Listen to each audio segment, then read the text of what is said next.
பேர் வந்தது. அப்ப நீங்க கேட்கலாம், பிரம்மாவனுடைய ஆராதனை இருக்கிறச்சுல என்ன சுவாமி அவருக்கு பேரு அப்படின்னு கேட்கலாம். ராமபிரியன் தான். ராமனே இல்லையே, அப்ப எப்படி ராமபிரியன் அப்படின்னு வருமோ இல்லையோ. ரமயதீதி ராம சப்தத்துக்கு தாத்து பார்த்தியானா ஆனந்தத்தை கொடுப்பவன் ராமன். ஆனா இங்க வந்தப்ப ராமபிரியன்னா நாம ஏத்திட்டோம் அதை. ஓஹோ, ராமனுக்கு பிரியன் ராமபிரியன் அப்படின்னு நாம அர்த்தம் வச்சிருந்தோம். ராமன் அவருக்கு ஆராதனை பண்ணிட்டார். ராமனுடைய பிள்ளைக்கு என்ன பேர்? சரி, நீங்க எல்லாரும் லவகுஷா லவகுஷான்னு சொல்றீங்க. ஆனா அண்ணன் தான் குஷன், தம்பி தான் லவன். குஷலவன்கிறது தான் கரெக்டு. இல்லை உங்களுக்கு தம்பி பேரில் ஆசைன்னா லவகுஷான்னு சொல்லிங்க. ஆனால் குஷலவன், குஷங்கிறது தர்ப்பம்.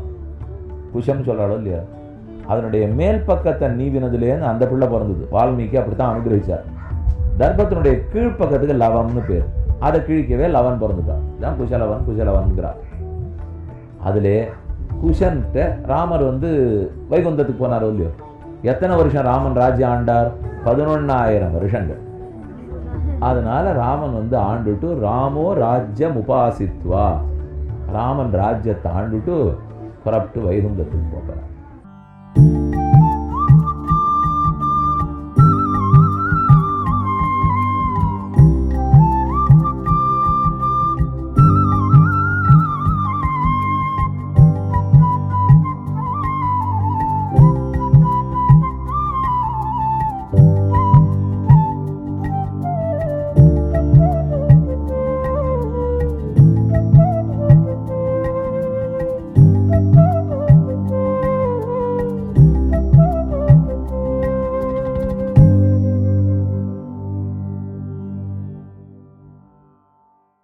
அன்னு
ராமப்பிரியன் பார்த்தா நம்மள ஒரு இடத்துல இறக்க விட மாட்டேங்கிறாய்வா, கொஞ்ச நாள் இருக்கிறதுக்குள்ள மூவ் பண்ணிட்டே இருக்கா. நாம இனிமே தனியா இருந்தா கிளப்பிடுறா நம்மளைவா, நம்ம நன்னா 2 பேரோட சேர்ந்து திருடமா ஒரு இடத்துல உட்கார்ந்துடணும், நகரப்படாது அப்படின்னு அப்பவே சங்கல்பம் பண்ணிட்டார். யார்கிட்ட வந்திருக்காரு இப்ப ராமப்பிரியன்? யாதவராஜா பிருந்தாவனத்துல இருக்கார். அந்த குலத்துல பிறந்தார் கண்ணனும் பலராமனும். அதனால பலராமனாலே கண்ணனாலே ஆராதிக்கப்பட்டார். பலராம பிரியன், அதனால் ராமப்பிரியன். அடுத்த பேர் போடுங்க. முதல்ல ராமப்பிரியன், சத்தியலோகத்தில் ராமப்பிரியன். அடுத்து ராமப்பிரியன், அயோத்தியில் ராமப்பிரியன். அடுத்து ராமப்பிரியன், பிருந்தாவனத்தில் ராமப்பிரியன். எப்படி வந்துட்டே இருக்கார் பாருங்க திருமால். இது இப்படி கொஞ்ச நாள் போயிருந்தது. பலராமர் ஒரு தடவை தட்சிண பாரத யாத்திரை வந்தார். தெற்கு திசைக்கு வந்தார். வரச்சே இந்தூருக்கு வந்தார். வந்தா அதுக்குள்ள இங்க எந்த பெருமாள் இருந்திருப்பார்? திருநாராயண பெருமாள் இங்க இருந்தாரு. யார் பிரதிஷ்டை பண்ணியிருந்தா? சனத்குமார். வந்து அந்த பெருமாளுடைய முகத்தை சேவிக்கிறார். 1 நாள் தங்குறார், 2 நாள் தங்குறார், 3 நாள் தங்குறார். பலராமன் சேவிச்சு பார்க்கிறார். அவருக்கு எங்கேயோ பொறி தட்டுறது. நம்ம வீட்டுல இருக்கிற அந்த ராமப்பிரியன் முகமாட்டமே இருக்கு. எங்க முகம்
என்று ஆயிற்று. ஏன்னா எது குலத்துல பிறந்தவனோ இல்லையா கண்ணன், அவனே யாதவனாச்சே. அதனால இந்த மலை யாதவாத்ரி என்று பேர் வச்சிருக்கோம்.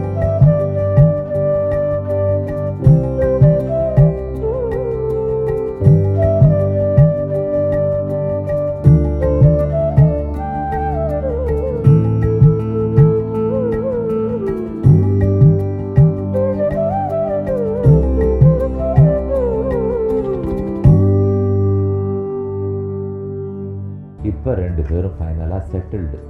இனிமேல் நாங்கள் நகர்றதா இல்லை, 2 பேரும் இங்கேயே தான் இருக்க போகிறோம்னு ஆச்சு. ஆனால் நாள்பட ஆளே இல்லை. அவள்லாம் போயிட்டாலும் இல்லையா, பெரியவாள்லாம் போயிட்டா. இங்கே யாரும் பார்க்குறதுக்கு ஆள் இல்லை. ஒரு கார்டனை நன்னா நம்ம கிரியேட் பண்ணிவிட்டு ஆசையாக அந்த கார்டனை எஸ்டாப்ளிஷ் பண்ணவும் போயிட்டான்னு வச்சுக்கேன், அப்புறம் யார் பார்ப்பாரு? அவ்வளோதான், பூவெல்லாம் விதராயிடும், வீணாப்படுமோ இல்லையா, பார்த்துருக்கோம் நிறைய இடத்துல. அதை போல் இந்த ஊரே மூடி போச்சு.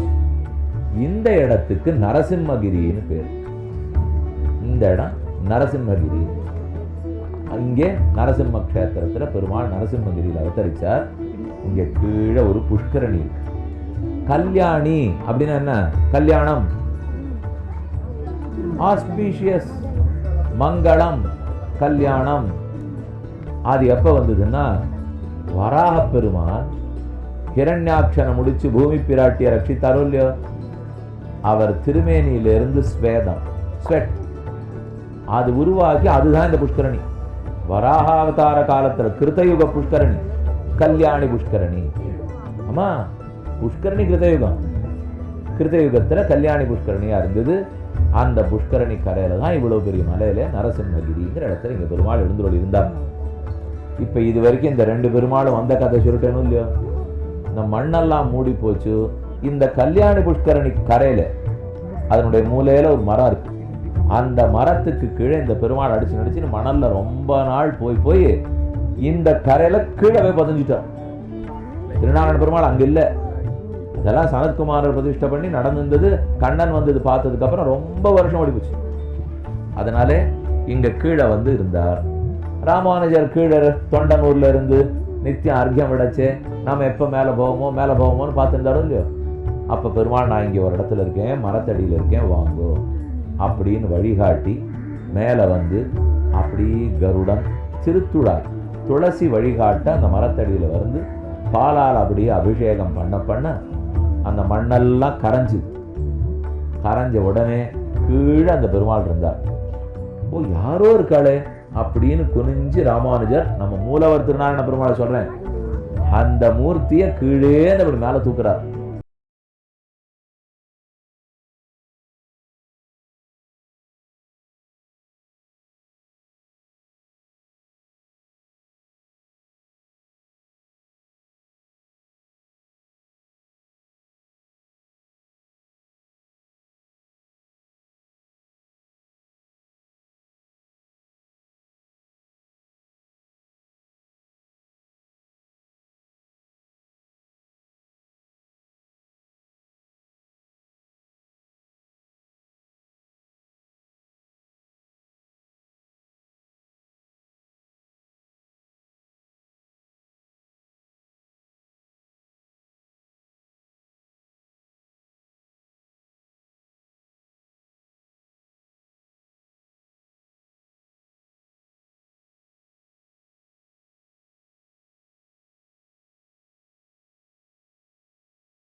உயிரோடு இருக்க மாட்டோம். ஒன்றும் இல்லை, ராமப்பிரியன் இருந்தால் உயிரோடு இருப்போம், இல்லைன்னா கிடையாது.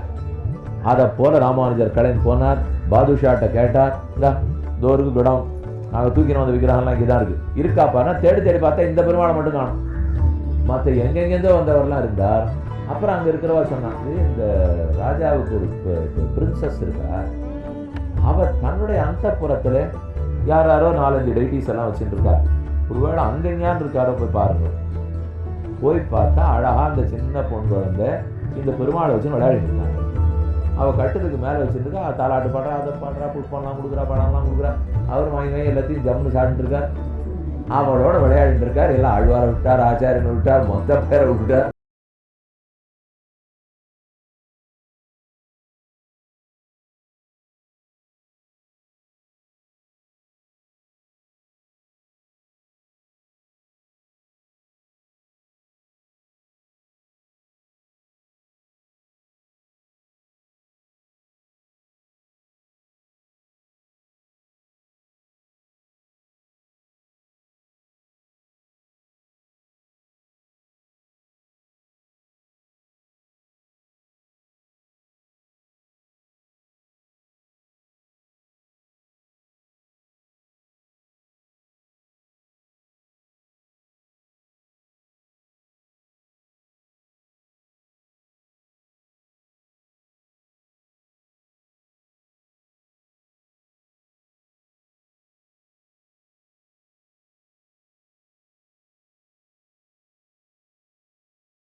நீ சொல்லி ஆணையிடுறது மட்டும்தான் பெருமாள் வேற.